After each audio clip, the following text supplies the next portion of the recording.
Welcome, travelers, to another episode of the Time Travel Trio podcast. I'm Jen. I'm Matt. And I'm Hyde. And we're the Time Travel Trio. Boldly Trio. going where few men have come before. Dun, dun, dun, dun. But we say we mean men. We mean humanity as in male and female. And non-conforming. Thank you. Hyde, what did you pick? I chose on Star Trek IV, The Voyage Home, from 1986, directed by Leonard Nimoy, who played Spock. He also helped to write the story, too. Mm-hmm. Yeah. Mm-hmm.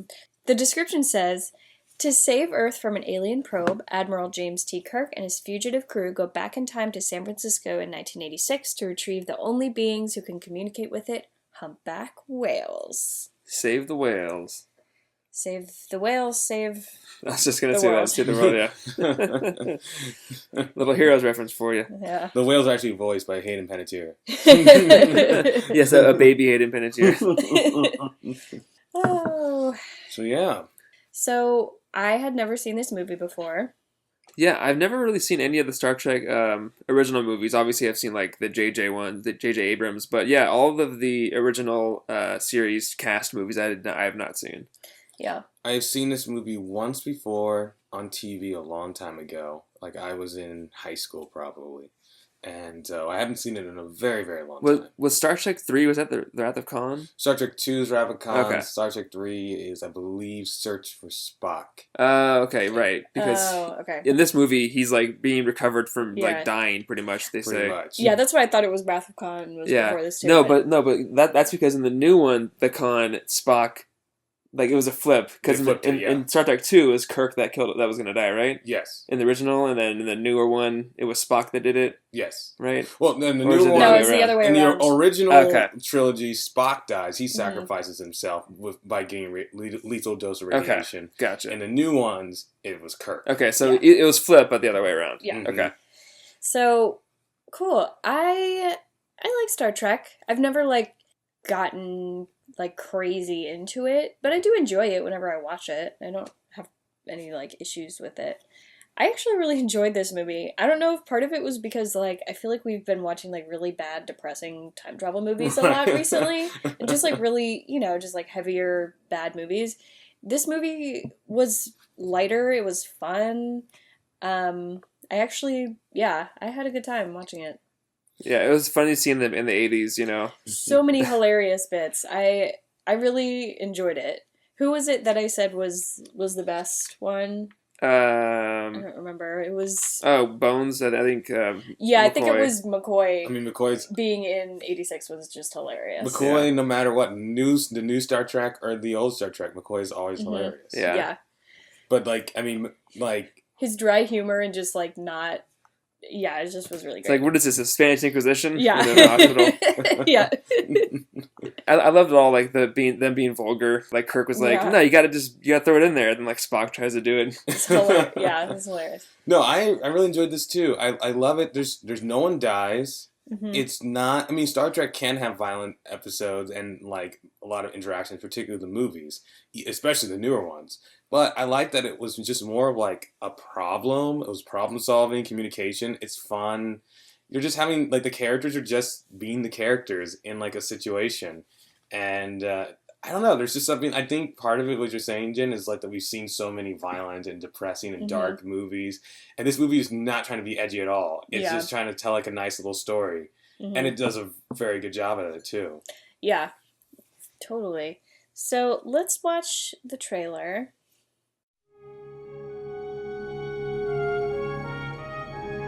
Avoid the planet Earth at all costs. We are under the attack of an orbiting probe. Notify all stations. Starfleet emergency. Red alert. Earth is on the edge of destruction. We cannot survive unless a way can be found to respond to the probe. The key to saving the future Spock, you're talking about the end of every life on Earth. can be found only in the past. We're going to attempt time travel. Sulu, take us home. These are the voyages of the crew of the Starship Enterprise. Judging by the pollution content of the atmosphere, I believe we have arrived at the latter half of the 20th century. Stardate 1986. San Francisco. Our own world is waiting for us to save it. They have 24 hours Everybody remember where we parked. Break up. to complete their mission. You look like a cadet review. We will beam in tonight, collect the photons, and beam out. I want you all to be very careful. Without being discovered. We have an intruder. All right, who are you? You're not exactly catching us at our best. That much is certain. This is an extremely primitive and paranoid culture. What does it mean, exact change? Many of their customs will doubtless take us by surprise. We're ready for beam out. My transporter power is down to minimal. I got to bring you in one at a time. You're from outer space. No, I'm from Iowa. I only work in outer space. Let's do our job and get out of here. Freeze! Chekhov, can you hear me? Freeze! I've lost it. Who are you? Admiral Kirk! I'm coming with you. You can't. Our next stop is the 23rd century. Full power now, sir. Shields at maximum. Steady. Hold on tight, lassie. Can we make breakaway speed? That's all I can give you. Book 8. 8.1. Book 9. Now. Star Trek IV, The Voyage Home. Well, that was pleasant. Right? Yeah. Right? I mean, we were actually we were laughing during the trailer. I mean, it's There's some of the funny bits were in the trailer, but not all of them, which I appreciated. I love the exact change line because Yeah, that was pretty they get hilarious. on, they get off, and like what? Yeah. It was just good. It was like good 80s humor, you know? It was. Yeah. There is there's kind of a joke on the internet about Doctor Who that, you know, for a time traveler, he spends a lot of time in modern day England. It's kind of like this sort of thing. Obviously, this movie came out in 86, so they go to 86. Right. But it is like, they do enough like funny nods, almost like making fun of the 80s a little bit, that it was worth it. It wasn't, you know. Right, it doesn't... Even without someone who watches a lot of Star Trek, because they don't ever really spend time in modern day, Right. then it's more enjoyable, versus like in Doctor Who they do spend a decent amount of time in like modern day England. So Yeah. sorry. No, well, I was just gonna say, like, also Starfleet is centered in San Francisco, so it's like, you know, it makes sense obviously to set it in San Francisco in the 80s. No, it was nice. I mean, you know, it's funny because they're so self-aware and because they have characters from the future interacting with modern day people. It kind of makes it timeless because you're seeing like a time capsule of 1986. I mean, it's shot in 1986. I mean, when they're walking down the street and they pass by that giant yellow book sign. Yeah. You know, back then it was like that's modern, that's hip. Yellow book's huge. And now watching it in like 2018, you're like, oh my gosh, look at that gigantic like yellow book thing. Let your fingers do the walking. Right. It's like it works. It works dual fold, which is really smart, really clever, and just a well executed thing. Like the fact that like Chekhov with his thick Russian accent is asking where like nuclear missiles are. Basically, he's like talking to the cop. Really nuclear quick. vessels. Nuclear vessels. Real quick. So apparently, I was doing a little trivia on it, and I saw that when Chekhov talks to that cop, that actually was an on-set cop who was just there to do crowd control. And Chekhov, they've been shooting the scene. The actor playing Chekhov had been doing the scene so many times. He decided to kind of break character, and he and Nichelle Nichols just started doing some like improv. And they talked to the guy off set, just kind of like, you know. But they loved Leonard Nimoy. Loved the scene so much he kept it in. Also, the woman they talked to says, "Oh, I think it's in Alameda." That was also an improv line because the woman, her car had been towed. She was an extra, and her car got towed, and she didn't have any money to get the car towed back. So the director's like, if you speak a line, then we'll pay you like a speaking role. And then you can pay for the tow. And then you get your SAG card. Well, props to Leonard Nimoy for doing that. That's so funny. Yeah, because that scene was great because the way that the cop was reacting, he was like, I'm not going to entertain this nut job. And then, and the lady, like, when she says that, Chekhov is just like, he's like, I know that. Yeah. No, that's what I said. That's great. That was pretty hilarious. What did you guys think of, what's the woman's name? Jillian? Oh, Catherine Hicks. Yeah, she was, I mean, she was... it was Catherine Hicks. I didn't mom even from realize. Seventh Heaven, yeah. Okay. Okay, that makes sense. Which is fun seeing the mom from Seventh Heaven saying dipshit, by the way. Yeah, that was hilarious. I kind of felt like she was a little bit of like a poor man's Meg Ryan. Yeah, I understand what you're saying. Just from like how she looks is very similar to like Meg Ryan and like maybe like Sleepless in Seattle, Right. like that kind of vibe. She looks very similar. That's like hair and makeup being like, this is what people like, so we're going to give this to her. Though, kudos for her actually being like a doctor and a scientist and very intelligent and like has her own agency. She slaps that guy or like punches him in the face or something. Yeah, he's like, like, son of a bitch. yeah, he's like kind of a dick and like likes her or something. He's kind of like in displacement, like the Josh guy. Oh yeah, he is the Josh. He's the Josh of the movie. But like, she just doesn't put up with it at all. She's like, fuck you for not telling me that they're taking my whales. You're a dick. I'm going to the future. Right. But like, he really is a dick. Like, she cares more about those freaking whales than humanity in general. Right. And so it was kind of a really lame move for them to just do it behind our back. I know. Yeah. Yeah. No, I liked her character. I mean, I know what you're saying. She is kind of like, the way she is designed is like stock romantic interest, but she does enough, and maybe it's Catherine Hicks's performance or just like Nimoy, how he directed it. She does enough that she doesn't fall into like, oh, she's just there to be pretty. And I mean, at the end of the movie, it's not like she gets with Kirk. She's like, no, I'm going to go out and explore. Yeah, I have a job now. I'm going to be on my own ship. Yeah, I'll find you. She's awesome. I like that. He's like, how do I talk to you? It's like someone warned her like, Kirk is a player. And she's like, you know what? Actually, I'm gonna find you when I want to. And he's like, wait, what? She's like, I'm gonna get some of this sweet alien booty. Yeah. Why am I gonna settle for Iowa boy? Like, no thanks. Been there, done that. Broke Iowa boy. Yeah, right. Maybe like Uhura on the ship was just like, hey, just so you know. Yeah, right. She's like, yo, girl, I gotta warn you. Oh man. I'm seeing this movie actually was nominated for 4 Oscars, which is like very impressive. So it was nominated for cinematography, best sound effects editing, and best music original score. Nice. It didn't win any of those, but it's cool. It was nominated for 4. Yeah, it's a big deal. It's well made, particularly for the time. I mean, it still holds up to this day, and that budget was pretty modest, even for back then. It was like about $20 million budget. Oh, really? So that's, even back then, that would be like the equivalent like a $50 million budget now. Yeah. So I mean, that's pretty pretty impressive. A lot of moolah. When was Aliens? When did that come out? Aliens came out 2 years before this. Okay. I was gonna say it was because that was in the 80s. Yeah. Mm-hmm. I mean, yeah, the ships and stuff like that, you could tell it was like models that they just, they had good lighting on, and yeah, it actually looked realistic. Yeah, it was good. The humpback whales I know are animatronics. Right. And I only know this because they bring this up in almost every single Star Trek trivia video I've ever seen. The Did whales. You often watch Star Trek trivia No, videos? but I just like you see it. Like everyone always like talks about it, like, oh, Star Trek, and like it always pops up. Okay. I'm not a Trekker or Trekkie. I know there's like a very particular way. I'm sorry.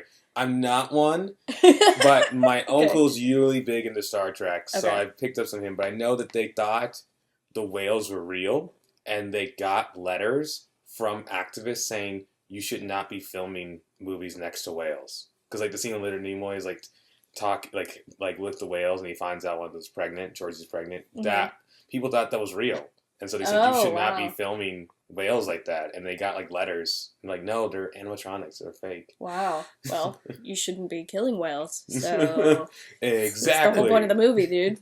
That's funny. Yeah, I mean, I thought they were for animatronics. They looked really great. I thought they did a good job. It's something about animatronics as opposed to 3D. Like, these were 3D whales. They look so fake now. Right. But because they were animatronics, and because you're seeing something that's actually there, even though you know it's fake, your mind just kind of accepts it a little bit easier. Yeah, and because it's in the water, I think it actually helps because they can do the movements slower, so they actually look more fluid. Yeah. I think, versus if it was on land, it would probably look like more jerky. That's a good point. Yeah, and especially when they're like in the ship, you can tell that they weren't actually in a ship because it was a set, but it actually looked like it was something in there. Like it wasn't just like someone put a CG thing in a tank that was all fake. It was like, oh, they had something and they composited into something else that was also real. And then put lens flare up to 1,000. Yeah. Lens flare. I mean, I do like the J.J. Abrams Star Trek movie, but it just lens flares in space. Flare. Yeah, I mean, that movie and also the remake of Total Recall every single shot has a lens flare in it. Like literally, almost every other shot has a lens flare. It's ridiculous. Crazy. All right, so let's get into the time travel. Yeah. Slingshot around the sun. Yeah. I was like, oh, okay. Nothing like it. Because, everyone's always like, oh, Star Trek, it's more scientifically accurate. And I was like, slingshot around the sun? I know. Yeah. It's pretty funny because, like, I mean, it isn't just like, oh, let's go around the sun. They had a warp drive, right? Mm-hmm. Yeah. And so the warp drive by itself, you can go faster than light, right? Isn't that the whole idea of it? Mm-hmm. So, I don't know. Theoretically, if you can go faster than light, then you can go back in time already just because you're going faster than light. That's how relativity theoretically works. But so it must be some combination of like the warp drive and the gravity of the sun. I don't know. It's obviously sci-fi, but it works both ways. They go in the past and the future that way. And if it was just relativity by going faster than light to go in the past, then it wouldn't also work to go into the future. Right. It'd only take you further back in the past. Yeah. Yeah.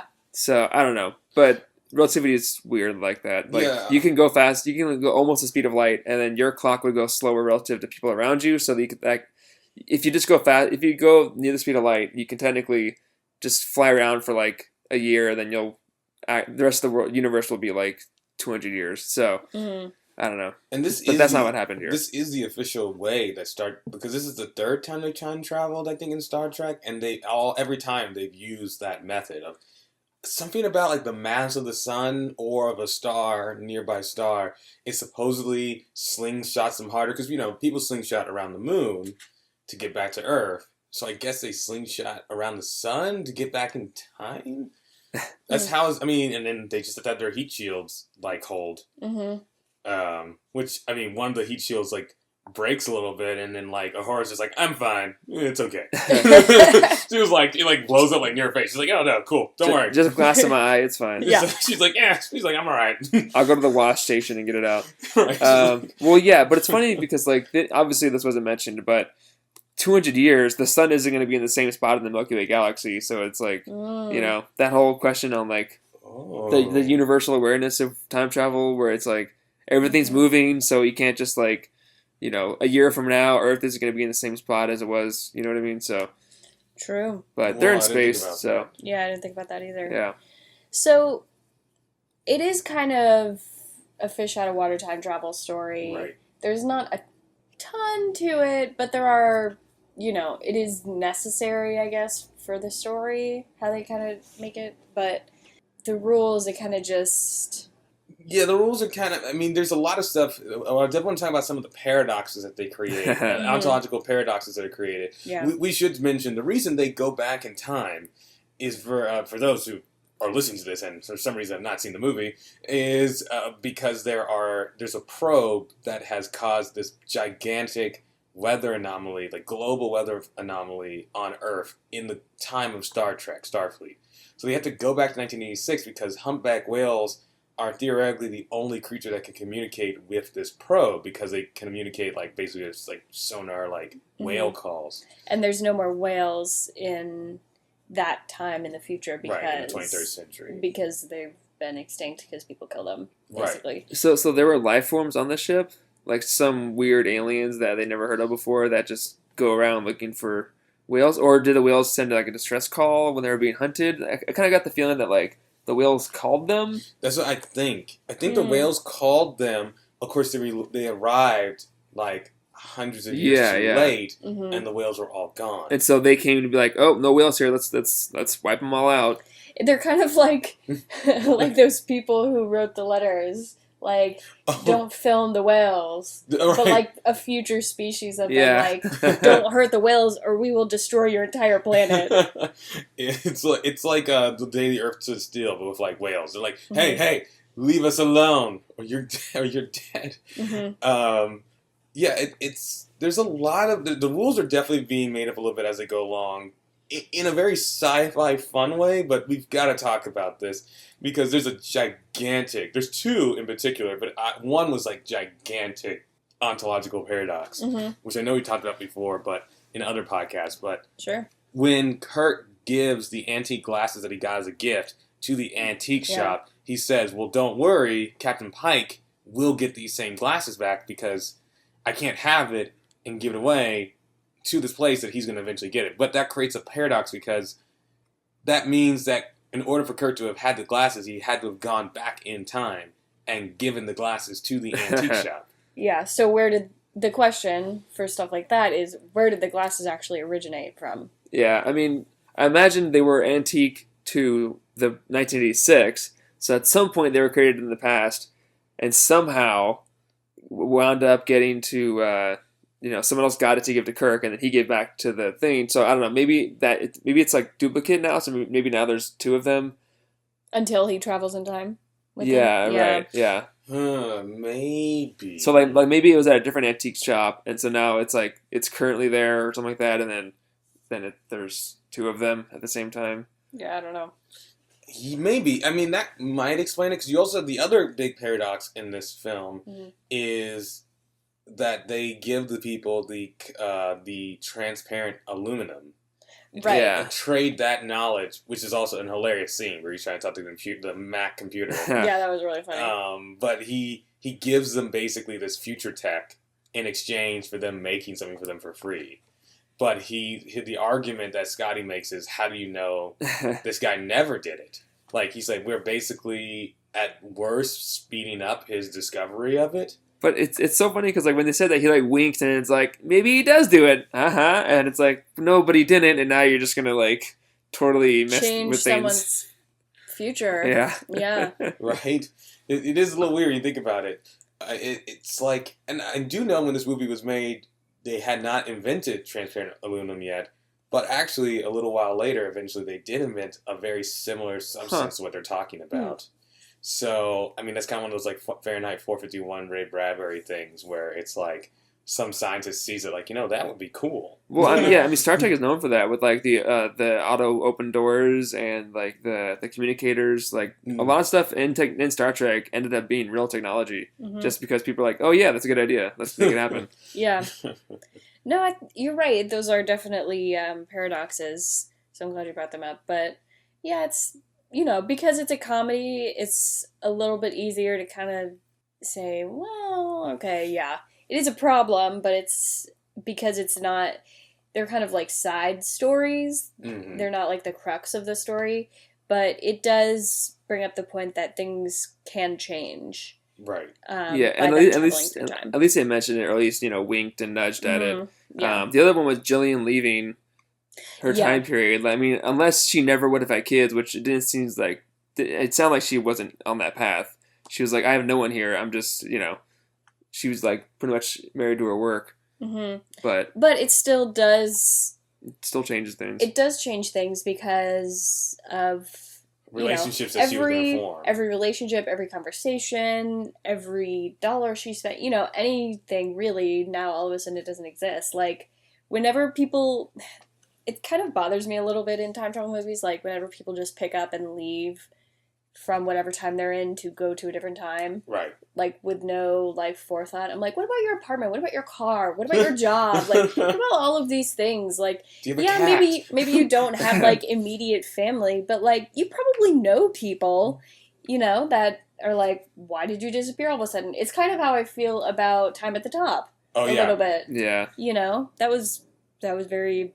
Time at the Top is, Time at the Top, there's a lot of problems with Time at the Top. If you want to listen to our review of Time at the Top. But, yes, but in that movie, they do just kind of, pick up and leave. Right. And, what about all of your stuff? What about school? Anyway. No, I mean, that's something to think about. We also have to wonder, does this mean because they hint that the glasses are always going to be found and that the transparent aluminum has always been created? Does this mean that Jillian always went to the future? Yeah, she might have. Did they always go back in the past to 1986? That's the question, because that's what starts to become the question of the film. Yeah, with his time travel. How can we tell? I guess. Right.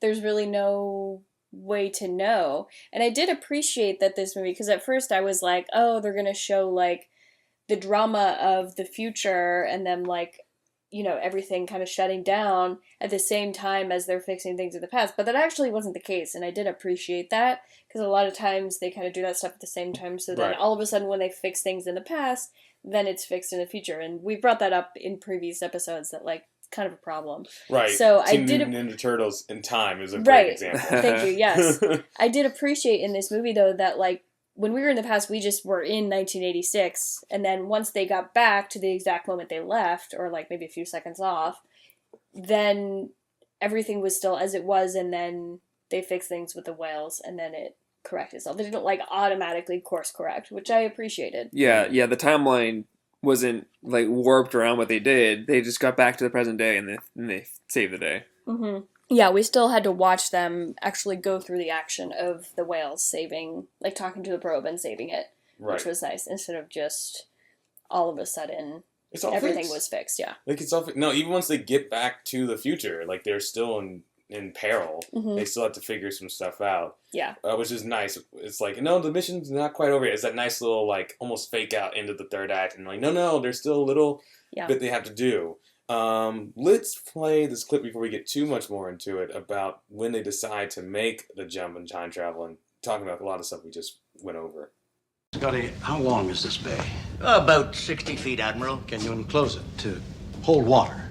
I suppose I could. You planning to take a swim? Off to the deep end, Mr. Scott. We gotta find some humpbacks. Humpbacked people? Whales, Mr. Scott. Whales. About 45 to 50 feet long. About 40 tons each. You're really going to try time travel in this rust bucket? We've done it before. Sure, slingshot around the sun, pick up enough speed, you're in time warp. If you don't, you're fried. Would you prefer to do nothing? I prefer a dose of common sense. You're proposing that we go backwards in time, find humpback whales, then bring them forward in time, drop them off, and hope to hell they tell this probe what to go do with itself. That's the general idea. Well, that's crazy. You got a better idea? Now's the time. I love just I really like seeing William Shatner's Kirk because he really has good timing. Mm-hmm. His comedy is very strong, like his sarcasm, like how quick it is. It's very sassy. Mm-hmm. Yeah, I appreciate that. That is. They mentioned time warp, and so that is what they're doing. So they have like Spock does calculations, so he figures out how to like control the time warp. It's like not always accurate because he has to make some guesses, but obviously they explain there's some math behind it. The realistic sci-fi, the realistic science part of it all is more like, oh, it's sci-fi, warp drive, time warp stuff.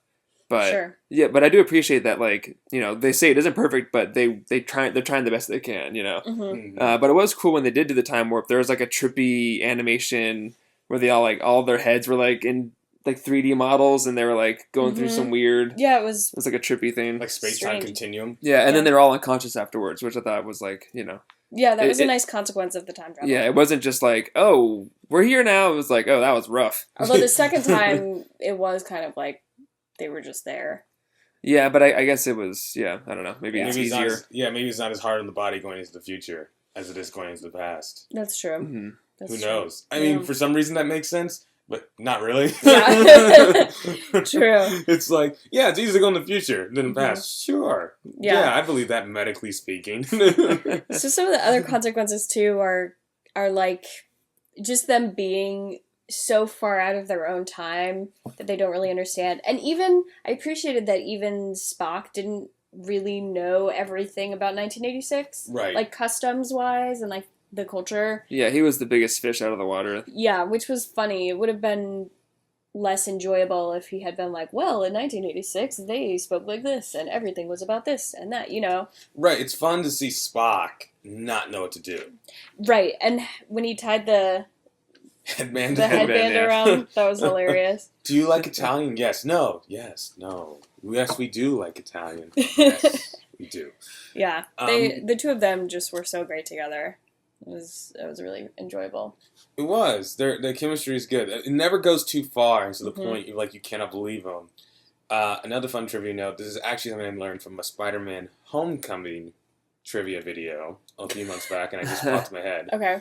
I know. Sometimes it gets like weird late at night, and I'm just like, I'm gonna watch this. Like 10 things you didn't. I'm like on YouTube, I'm like, time to go to bed, and it like pops up on my browser like 10 things you didn't know about Spider-Man Homecoming. It's like, what? What are these 10 things? What are the? I want to know. Okay, well, tell the Star Trek one, and then tell me. So when they're on the bus, Kirk and Spock, and there's that guy on the radio who's like, F you, I'm gonna like listen to my music louder. Punk. Yeah. That's Kirk. That's a guy named Kirk Lancaster. He's one of the associate producers. But he also redoes that cameo for Spider-Man Homecoming.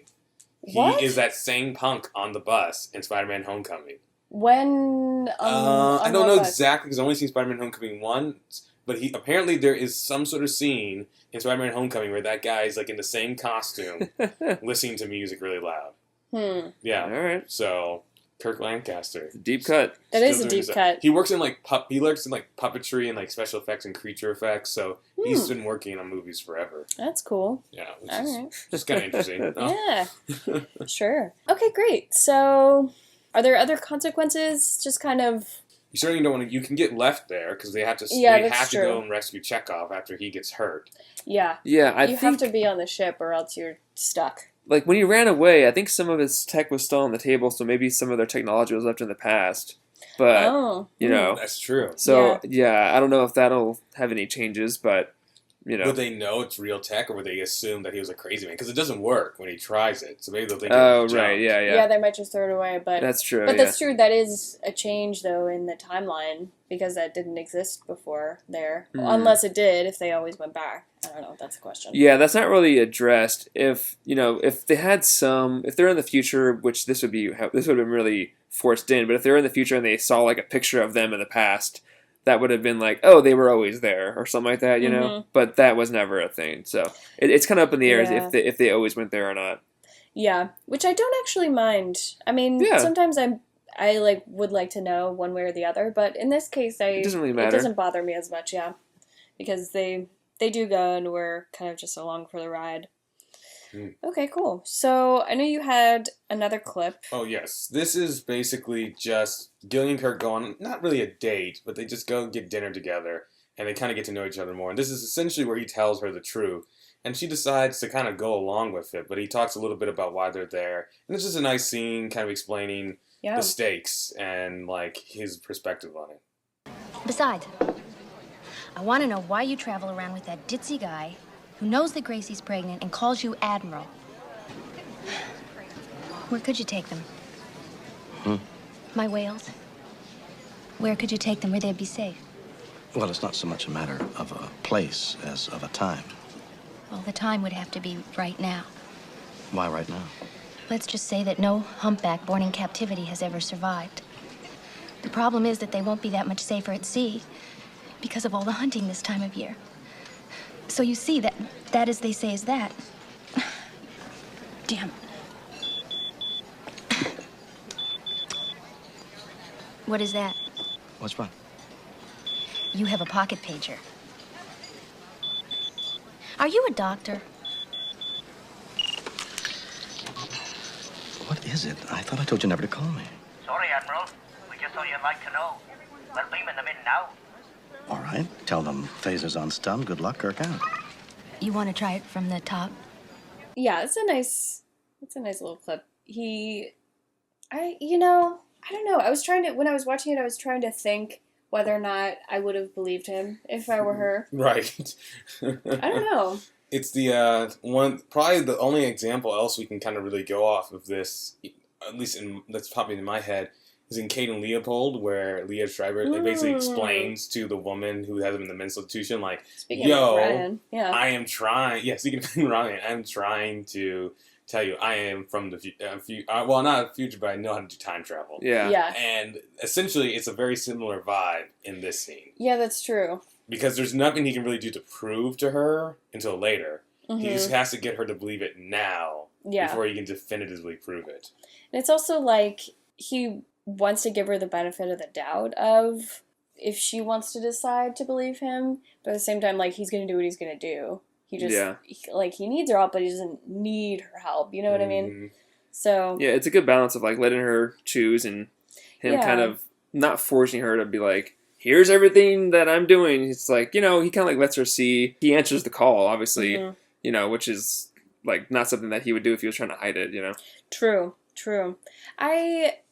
I like that they give her kind of this space to do that. And later when she kind of jumps on him and decides to stay, I thought was nice.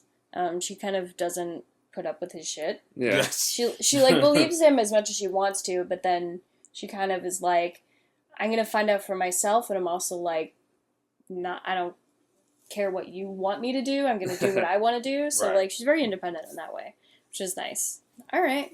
So, I know we kind of touched on the scientific accuracy, but was there anything else you wanted to mention? No, I mean, I can just say that there's like these themes in relativity that are similar, but it is just sci-fi. They're doing a time warp using their future technology in a tactic that doesn't really make sense in how we understand physics, but they have warp drives and all that stuff, so it doesn't have to, True. So I'm fine with it just being pure sci-fi. Yeah. Oh, I also wanted to talk about a consequence is when McCoy healed that sick old woman in the hospital. Oh, yeah. Oh, yeah. Because that also, if this is changing the past versus like being canon in the past, then that is a big change. Yeah, but it's also like some of these changes, like, will they really matter to anything, Well, yeah, but I mean, it just depends whether or not them being there is canon versus changing Oh, history. yeah. Because if they weren't there and they went back and changed history, then it's like butterfly effects. Yeah, there could be ripple effects of that old woman was supposed to die because someone was supposed to invent something because no, like I mean, you can go bigger than that. Like, okay, she died because of what was it, liver or something, right? And maybe her son is in med school and sees that she died and is very passionate about finding a cure to that, and then she doesn't die, and so he isn't as motivated and doesn't find it. There could definitely be ripple effects, but at the same time, one, this movie doesn't really care about that, which is fine, and then two, it's if they were always there, then that woman always was saved. The glasses were always at that shop, and and they Gillian always went back with him, etc. Yeah, and they always made transparent aluminum. Right. but then that is like the same idea as the glasses. Right. Where does it stem from? Yeah. Yeah. Questions without answers. Which is the same thing in the other Star Trek movie where Simon Pegg gave himself the equations to do it or whatever, right? Yeah. Or no, well, Spock gave him the equations from himself in the future, and then he does it, but he always did it, so that same kind of idea. Right, he just does it earlier. Yeah. I guess. Right. It was kind of the excuse they gave in that one. So, okay. The time travel is relevant-ish to the story. They do use it to get there and get back. Right. But other than that, it's not, it's not really utilized much in the movie. Yeah, I mean, they didn't need to have time travel. It was nice to see them in 86, but them needing humpback whales is like really just, the point of it was to like show a thing about saving the whales. Mm-hmm. It wasn't so much like, oh, we have this great story that needs to have time travel. It's like, oh, let's do a story about the whales. They're in the future. Let's get them back. And yeah, that's a good point. I mean, you could have made it any creature on any planet at any time. Mm-hmm. Yeah, and the story could be very, very similar. Right. Yeah. It really is more the dressing for the jokes and for kind of perspective for the audience, especially during the 80s of like, this is like when environmentalism really was starting to pick up speed. So, I mean, this was like, hey, like we need to talk about this issue, which is what Star Trek generally is supposed to do with most of their stories. Mm-hmm. Some sort of real world application to their mission. Yeah, and it was worth it too. I mean, I feel like it was better for it being 86 and being the message that it told. Mm-hmm. Yeah, I agree. I think, it grounded it a little bit from being very sci-fi fantasy. It kind of was like, look, but they're on Earth and these are real problems. So I appreciated that about it. Okay. Clothes and sets. Anything you guys wanted to note? Yeah, I mean, future clothes and 80s clothes. Yeah. I mean, the clothes at the time were modern. They kind of go hand in hand a little bit, yeah. You look like a, what is it, cadet review? Yeah. That was funny. Seeing them on the street was definitely, like, my favorite parts of this movie. Was, like, them, like, wandering around, whether they were, like, trying to find something or interacting with people was hilarious, yeah. All right. Would you want to experience this time travel? It seems like, I mean, for the most part, it seems like it'd be a fun time. I guess without really knowing whether or not you were changing history, if you aren't, then yeah, absolutely. Right. If you are, just be careful, Very I guess. careful, yeah. Yeah, if I was living in the 23rd century, it would be great to go back a couple, Mm-hmm. a few hundred years or whatever. Yeah, I agree. Cool. Especially 80s San Francisco. Yeah. I mean, that's a very particular moment in history. Yeah. I like that they didn't understand about money. I thought that was that was a really funny bit. I'll give you $100. Is that a lot? And he was like, yeah. Yeah. So good. I know. Really I mentioned this last episode briefly, but yeah, I was born around this time around San Francisco, so it was like within a couple months of this coming out, and I was around that Bay Area when this happened. So we could travel in time to see you be born, and then kill you, and we'd be the time travel duo. Yeah. Dun, dun. We would never talk about science because Hyde and I are writers, not scientists. And, our Interstellar episode would be very different. Yes. I like the pretty colors. Yeah. Space. It was a bookshelf the whole time. Wow, aliens. So space. What is up with that? Sand? I hate sand. It's coarse. It gets everywhere. In your shoes and your toes. Okay, anyway. Any other notes? I know it's kind of a shorter episode, but yeah, it's good to have a not crazy one. Yeah, I wrote down the line that I liked. I think it was Kirk that yelled this at someone. Someone called him a dumbass, and he was like, "Double dumbass to you." Yeah, that was great. Yeah, when Spock was saying "hell" every other word, that was the really hell funny. I am. Yeah.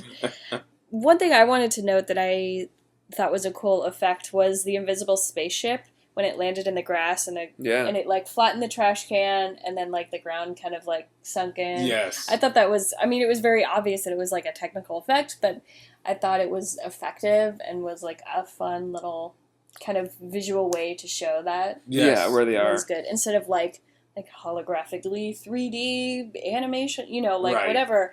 It was like something physical, like you can't see it, but there it is. And I thought that was clever how they did it. Yeah, and then she saw the helicopter, like Sulu lowered in the right. It's like there was like in the midair, like just popping out. Yeah, it was actually Scotty. It wasn't Sulu. No, Sulu was flying the helicopter. Oh! I thought you meant like getting it from the bottom. Yeah, yeah. No, there be whales, Captain.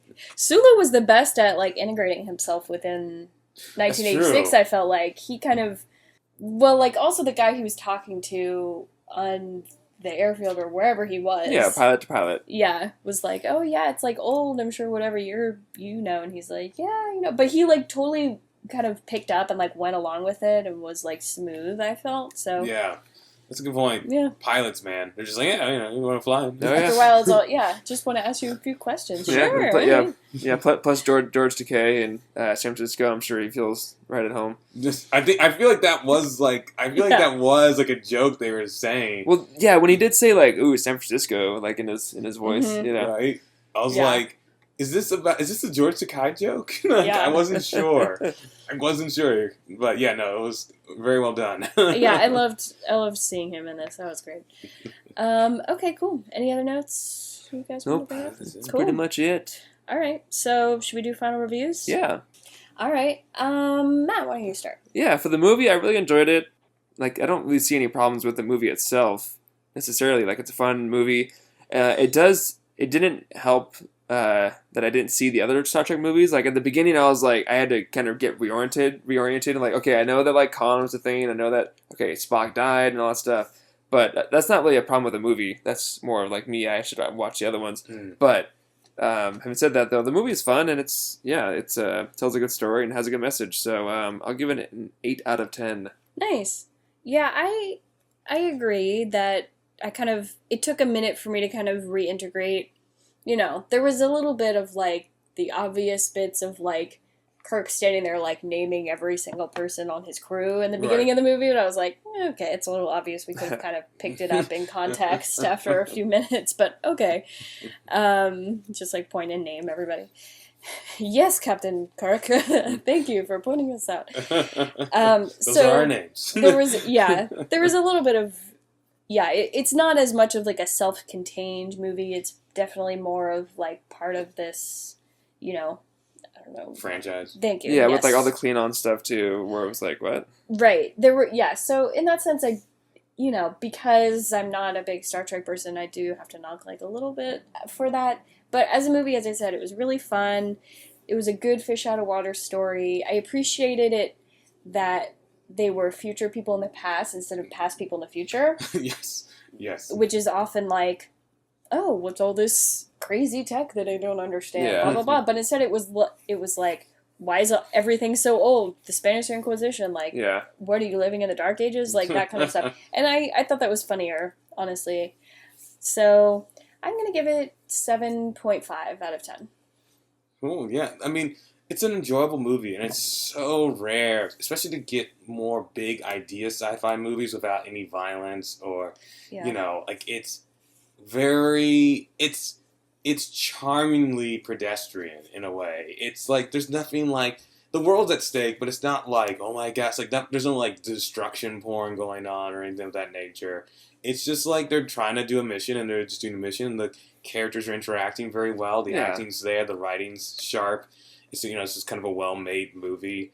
It's like the Roddenberry spirit of the original series. Yes, I agree. I would say, honestly, outside of J.J. Abrams' 2009 Star Trek, I mean, this is probably my favorite Star Trek movie because it's just got, like, a really good energy about it. And part of it is because we've seen so much dark stuff. But the other part of it is just, like, even with all that, it's very refreshing to have. Yeah. So I'm going to give it an 8.5 out of 10. Nice.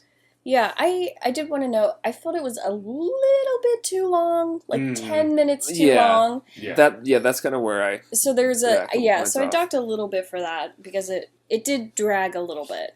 Yeah, I think it should have been like no more than an hour 45. But Yeah, I agree. As far as time travel, we're talking pure sci-fi here, you know. There are, like, the thing with Roddenberry and Star Trek in general is that they have, like, a jumping off point of real science. So they always have, like, a bunch of... Like, the characters can spout off all these, like, what they're doing and kind of why they're doing it. But at the end of the day, it is just sci-fi. And they didn't really answer all of the causality stuff that we usually, like, get into. Like, there isn't... It is open-ended whether or not they were actually there or not, always, or whether they changed things by being there. So that's kind of ambivalent either way, I guess. But it is kind of cool. I'm going to go 5.5. Okay. Yeah. Yeah, it didn't bother me that much that we didn't know whether or not it was canon that they were in the past. But it did bother me a little bit that there weren't at least, like, hints to try and, like, maybe let us theorize. So, in that sense, I do kind of wish there was a little bit something. Yeah. There also just isn't a ton for us to kind of grab onto in this time travel. They just do it, they slingshot around the sun, and we can kind of theorize a little bit, but... As far as, like, comparatively to all the other 70 other time travel things that we've talked about, it's not super impressive to me. But yeah, they bring it that up. Being said, that being said, one, they do talk about it, which I appreciate. It's not just, all right, let's time travel. Okay, we're there. Okay, let's go back, and that's it. Like, they do actually have conversations. Like, McCoy talks to Kirk about it in that clip we saw. Yeah, they just, like, work on it. And... But, you know, I'm having a hard time because I want to give a little leeway because it is sci-fi, and that, you know, allows it to be a little bit more vague. But there were those paradoxes, which there were more than one, and they were pretty obvious. And so, in that sense, I'm probably going to give it like a 4.5 out of 10. Yeah. Nice. Yeah, I'm kind of where I totally get what you're saying. I'm going to go with Matt just because. At least there's some pseudo-explanation, at least with the time travel. I agree the causality thing kind of bums me out a little bit that we don't get a little bit more into that to theorize. It's a little light on that for a time travel movie, especially one of this, like, cast and, like, pedigree. Yeah. So I'm going to give it a 5.5 as well. I would have given it a little bit higher, but yeah, what you're saying about the causality really, like, had me knock it down a little bit. Yeah. So, I probably would have given it like a 6 otherwise, honestly. Yeah, like... the reason why, you know, obviously I don't want to over-explain it, but basically, they're bringing this stuff up, but they don't really take a stance either way. So for me, I was like, okay, it's around a 5, and I liked it more than I disliked it, so I went up to a 5.5. That was like my internal, like, meter as I was, like, going between, you know, I was like, where am I at? I'm in the middle. I ended up on the other side of it. Exactly. Right, yeah. So I just wanted, like, little tiny hints of something, like a wink almost, would have been nice. So, okay. Our heavy sigh. Okay, wait, before I do that, Rotten Tomatoes, sorry, I almost forgot. Rotten Tomatoes is 85%, which is pretty high, but again, this is an older movie, so that doesn't surprise me. Yeah, that's not that I many think if it was reviews. present day, I would imagine it'd probably be closer to about 70. Critics' consensus says Star Trek IV: The Voyage Home is perhaps the lightest and most purely enjoyable entry of the long-running series, emphasizing the eccentricities of the Enterprise's crew. Totally agree, and that is definitely, like, if you like Star Trek, you like kind of the banter of the crew and the characters, this is definitely a good movie to watch for that, if you haven't seen it, or just want to watch it again because we're talking about it. So, that is that. 81% of audiences liked it, so it's pretty well liked, yeah. Okay, now insert heavy sigh. Matt, what are we doing next? Our next episode, I've been looking forward to doing this on the podcast since it premiered. I've been dreading doing this on the podcast since this episode's going to be found out that I had to do it. But it's the show Game of Thrones, specifically the episode The Door. If you haven't seen Game of Thrones, we're going to be spoiling it pretty far into the show. But it's not a whole bunch of the show. But yeah, the episode revolves around one of the characters' special powers, and it's revealed that it actually is in the past. He can affect the past in like this weird, always has metaphysical way. So I do actually think that I will like this episode. When this happened, Matt kind of, I don't watch the show, but Matt kind of like downloaded me on like the storylines and stuff, and so it is interesting to me, probably because it's time travel and it's like a time story.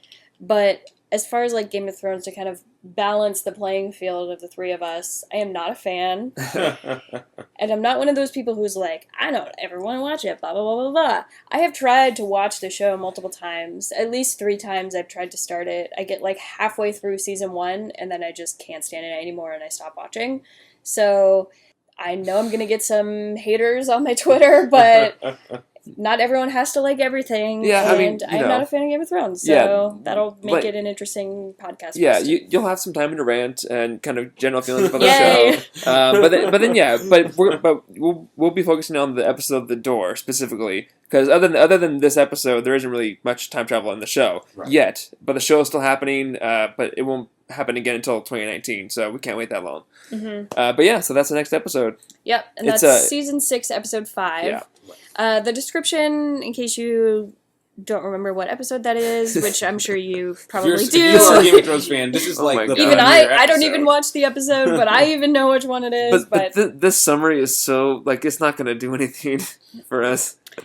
You say the summary then. Sansa and Jon make plans. Arya is given another chance to prove herself. Jorah confesses a secret to Daenerys. Tyrion meets with a Red Priestess. Yara finds her rule tested. Bran discovers the origin of the White Walkers. It's like, yeah. If you don't watch a show, that means nothing to you. I mean, it's accurate. Yeah. All right. So, The Door. Everyone talked about this when it premiered. Even I know that. All right. So, freshen up on your Game of Thrones for our next episode, and also prepare yourselves for my ranting. Yay! Can't wait to have an outlet to do that. It's going to be a fun episode. It'll be fun. I'm not going to be as much of a hater as you guys probably think, to be honest. Okay. Social media, we are at Time Travel Trio on Twitter and on Instagram. Follow us. We are also on Facebook, the Time Travel Trio Podcast. We are on iTunes, SoundCloud, and Stitcher. If you rate, subscribe, follow us on those, we would appreciate ya. If you write us a written review on iTunes, we'll make up a fake time travel story about you. And personal, I am at Jen Marlis on Twitter and Instagram. And I am on those at Foreman in Space. And Robinson and Hyde. Ooh. Nope. Ooh. Wow, I messed up my own name. Yep. Robinson is Hyde on those. Mm-hmm. Wow, that was a weird moment. It's like you've never done this before. And? With that, we are out of time.